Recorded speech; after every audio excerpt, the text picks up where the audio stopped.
Doordarshan, DD news और DD Uttar Pradesh के DD conclave के 2 दिन के पहले डीडी कॉन्क्लेव के आखिरी दिन और इस आखिरी सत्र में आज हमारे साथ वो शख्सियत हैं जिनको लेकर के चर्चा देश ही नहीं विदेश में भी होती है, लगातार होती है। और देश के सबसे चर्चित चेहरों में से एक, देश के सबसे चर्चित मुख्यमंत्री श्री योगी आदित्यनाथ जी हमारे साथ हैं। जोरदार तालियां महाराज जी के लिए। और बहुत बहुत शुक्रिया, बहुत बहुत आभार महाराज जी।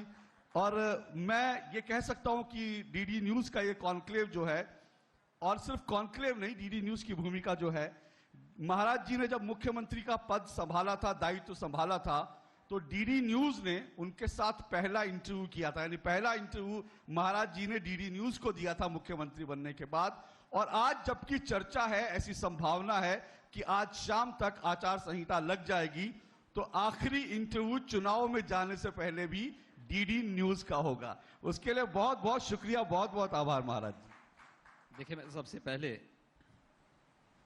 डीडी न्यूज को और महानिदेशक दूरदर्शन और उनकी पूरी टीम को हृदय से धन्यवाद दूंगा कि उन्होंने अपनी परंपरागत छवि से उभर करके एक इस प्रकार का कॉन्क्लेव भी यहां पर किया है, आयोजित किया है, और वो भी पहली बार उत्तर प्रदेश की राजधानी लखनऊ में किया है। तो स्वाभाविक रूप से मैं प्रदेश की राजधानी लखनऊ में दूरदर्शन परिवार का हृदय से अभिनंदन करता हूं। मेरा विश्वास है कि प्रधानमंत्री मोदी जी के नेतृत्व में जैसे देश में हर एक क्षेत्र में बदलाव आया है, कुछ नया परिवर्तन देखने को मिला है, वह बदलाव और उस परिवर्तन का साक्षी दूरदर्शन और डीडी न्यूज भी बन रहा है। यह हम सब के लिए प्रसन्नता का विषय है। मैं एक बार फिर से अपने प्रदेश की राजधानी में दूरदर्शन परिवार का हृदय से अभिनंदन करता हूं, स्वागत भी करता हूं। बहुत बहुत शुक्रिया महाराज जी। सवालों का सिलसिला शुरू करें, क्योंकि लोग बेताबी से इंतजार कर रहे हैं कि आज जबकि संभावना है कि देर शाम तक चुनावों का ऐलान हो जाएगा, तो योगी आदित्यनाथ जी क्या कुछ कहने वाले हैं। महाराज जी, सबसे पहली बात है कि देखते ही देखते 5 साल बीत गए, 5 साल पूरे हो गए। बड़ा सा बड़ा टॉपर भी जो होता है, जो मेधावी छात्र होता है, वो भी जब परीक्षा में जाता है तो दिल उसका धुक धुक करता है, उसको लगता है पता नहीं क्या होगा, पता नहीं क्या होगा। अब जबकि चुनाव का ऐलान अगर हो जाता है और आपको जाना ही है चुनाव में, तो क्या आत्मविश्वास से भरे हुए थोड़ी दिल में धुक धुकी होती है, चुनौती है, थोड़ा डर है?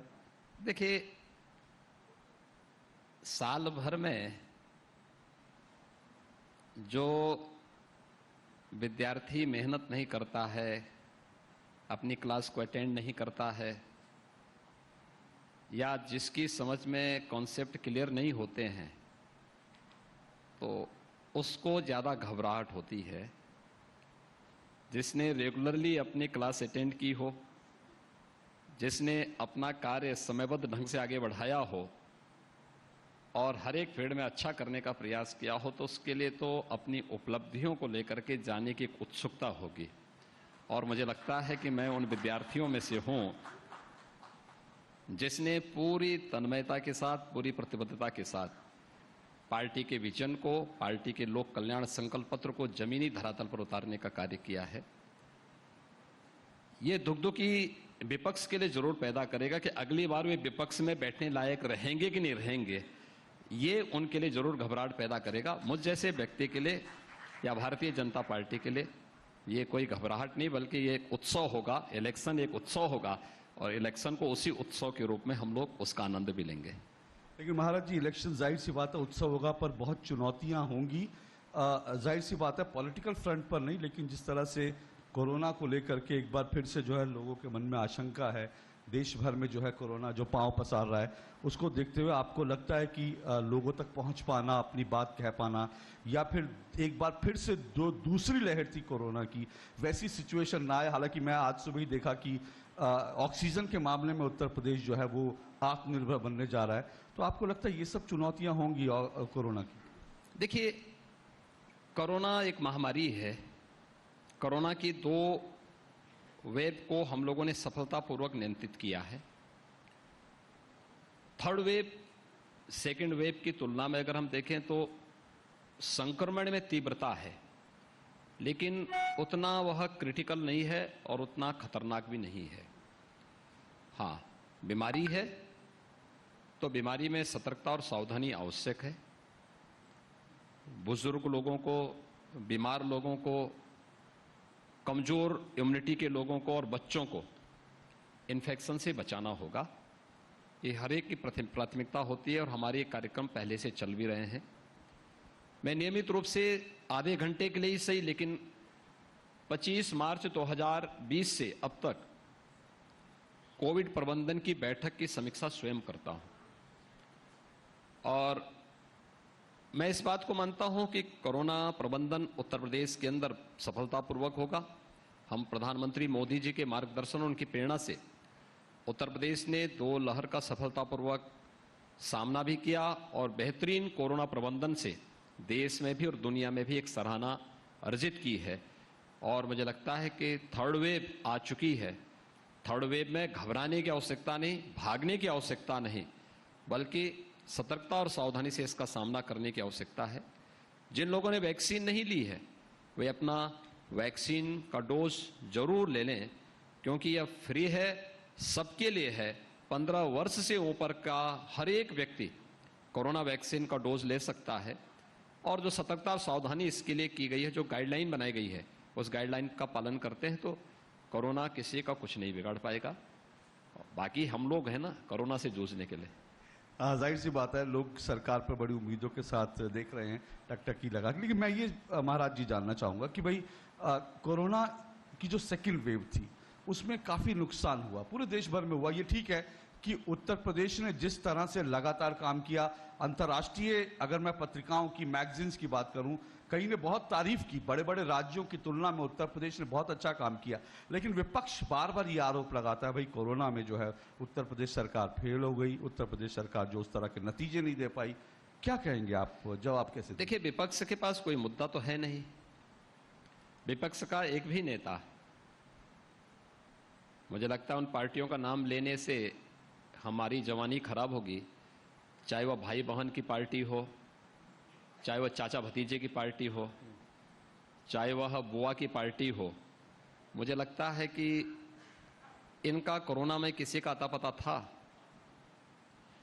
कोई भी था? देखिए, कोरोना कालखंड में तो प्रधानमंत्री मोदी जी का मार्गदर्शन पूरे देश को मिल रहा था, या प्रधानमंत्री मोदी जी जगह जगह देश के अंदर अलग अलग स्थानों पर जाकर के वैक्सीन निर्माता कंपनियों का विजिट कर रहे थे, वैज्ञानिकों को प्रेरित और प्रोत्साहित कर रहे थे, पूरे देश के अंदर संवाद बना रहे थे, समाज के अलग अलग तबकों का प्रोत्साहित कर रहे थे, या फिर भारतीय जनता पार्टी सरकारें काम कर रही थी। उत्तर प्रदेश के अंदर अगर मैं देखूं, या तो भारत सरकार का या राज्य सरकार, ये दोनों सरकारें ही काम कर रही थी। अगर राजनीतिक दलों में हम देखेंगे तो भारतीय जनता पार्टी एकमात्र राजनीतिक दल था जिसने उस दौरान एक नारा दिया था कि सेवा ही संगठन, यानी सेवा। हम इस समय कोई संगठनात्मक कार्यक्रम नहीं करेंगे, संगठन का हर कार्यकर्ता सेवा के संकल्प के साथ जमीन पर उतरेगा और मानवता की सेवा में अपना योगदान देगा। और भारतीय जनता पार्टी का कार्यकर्ता सेवा ही संकल्प है कि संकल्प के साथ जमीन पर उतरा था, एक एक व्यक्ति की सेवा कर रहा था। तो स्वाभाविक रूप से कोरोना कालखंड में संकट का साथी बीजेपी है, संकट का साथी केंद्र और प्रदेश सरकार है। तो मुझे लगता है कि चुनाव में भी जनता इस बात को जरूर ध्यान देगी।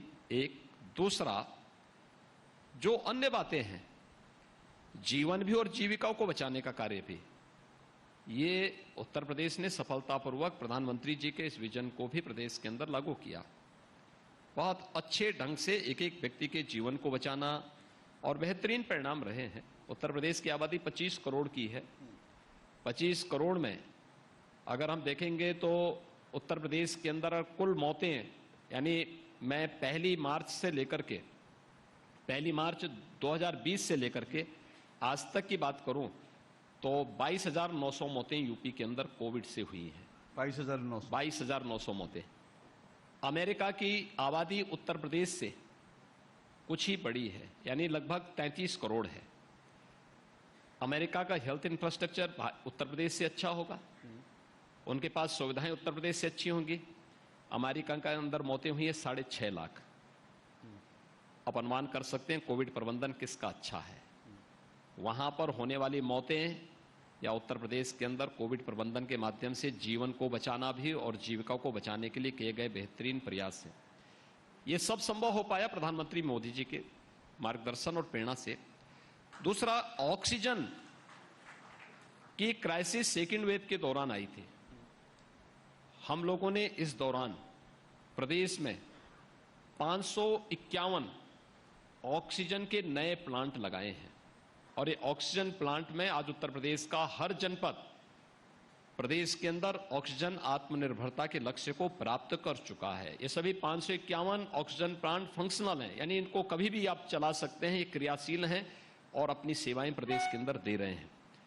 इसमें पीएम केयर से भी लगे थे, विभिन्न संस्थाओं ने CSR से भी यहाँ पे लगाए थे, राज्य सरकार ने भी अपने स्तर पर ये सभी स्थापित किए थे। इसलिए अब ये कोई समस्या नहीं है। हमारे पास पर्याप्त मात्रा में बेड्स हैं। हमारे पास L1, L2, L3 के कोविड प्रबंधन से संबंधित कोविड उपचार के लिए 1,80,000 बेड्स हमारे पास मौजूद हैं। थर्ड वेव में एक चीज देखने को मिल रही है, सेकेंड वेव में चीज देखने को मिलती थी कि 75 से 80% मामले हॉस्पिटलाइज जाते थे और इसमें हमने थर्ड वेव में इस बात को देखा है कि 99% लोग ऐसे हैं जिनका होम आइसोलेशन में ही, यानी घर में ही जिनका उपचार हो सकता है, होम आइसोलेशन में है। हमारी निगरानी समिति और इंटीग्रेटेड कोविड कंट्रोल सेंटर हमारे हर जनपद में बने हुए हैं। यहाँ से हमारे एक व्यक्ति की निगरानी कर रहे हैं, मेडिसिन किट वितरित कर रहे हैं, उनका हालचाल ले रहे हैं, उनको हर प्रकार की सुविधाएं उपलब्ध करवा रहे हैं। थर्ड वेव खतरनाक नहीं है, लेकिन सतर्कता और सावधानी आवश्यक है, क्योंकि बीमारी को कभी कम तर करके नहीं आंकना चाहिए। और यही कोरोना के संदर्भ में अब तक के पिछले आंकड़े इसी बात को कहते हैं। हम इसी बात को लेकर आगे भी कार्य कर रहे हैं, हमारी पूरी टीम लगी हुई है। विपक्ष मुद्दाविहीन है, अपनी नाकामयाबियों को छुपाने के लिए आरोप प्रत्यारोप उसको लगाना ही विपक्ष का काम भी है और विपक्ष का जो काम होना चाहिए वो अपना काम कर रहा है। विपक्ष अपना काम करे, लेकिन महाराज जी एक बात और कि कोरोना के समय में लाखों मजदूरों को लोगों ने पलायन करते देखा, लाखों परिवार थे जिनकी रोजगार पर, जिनकी रोजी रोटी पर असर पड़ा। क्या आपको लगता है कि उनका पूरी तरह से प्रॉपर केयर हुआ उत्तर प्रदेश, क्योंकि सबसे ज्यादा पलायन में देखिए उत्तर प्रदेश का नाम है। उत्तर प्रदेश के सबसे अधिक कामगार और श्रमिक दूसरे राज्यों में काम करते थे या दूसरे देशों में काम करते थे और फर्स्ट वेव के बाद यानी लॉकडाउन के दौरान कुछ राज्यों ने तो बहुत दुर्व्यवहार किया था हमारे कामगार और श्रमिकों के साथ। उनके बिजली पानी के कनेक्शन कटवा दिए, उनको हर प्रकार से वहां पे प्रताड़ित किया गया, राशन बंद कर दिया गया और उन लोगों ने पलायन करना शुरू कर दिया। हमने अपने परिवहन निगम के जो हमारे पास बसेस थी, हमने इनका उपयोग किया, उन सबको उनके गंतव्य तक पहुंचाने में योगदान किया। हमें भारत सरकार ने ट्रेन उपलब्ध करवाई, हम ट्रेन के माध्यम से भी उनको उपलब्ध करवाए। मैं उत्तर प्रदेश के अंदर इस बात को कह सकता हूं कि कोरोना कालखंड की फर्स्ट वेव के दौरान उत्तर प्रदेश में 1 करोड़ कामगार और श्रमिक आए थे, जिसमें 40 लाख यूपी के थे। शेष बिहार, झारखंड, छत्तीसगढ़ और मध्य प्रदेश से जुड़े हुए कामगार और श्रमिक भी उत्तर प्रदेश से होते हुए ही उन राज्यों में गए। राज्य सरकार ने उनके यहां पर सुरक्षित रहने, खाने की व्यवस्था और जो दूसरे राज्यों के थे उनको सुरक्षित उनके राज्यों तक पहुंचाने में अपना योगदान दिया। दूसरा, जो 40 लाख कामगार और श्रमिक उत्तर प्रदेश के अंदर आए, हर व्यक्ति कहता था ये क्या होगा। उत्तर प्रदेश में हर एक कामगार और श्रमिक का हम लोगों ने यहाँ पर स्किल मैपिंग कराई थी और स्किल मैपिंग के माध्यम से उसके अनुरूप उन्हें रोजगार उपलब्ध करवाने का कार्य भी यहाँ पर किया।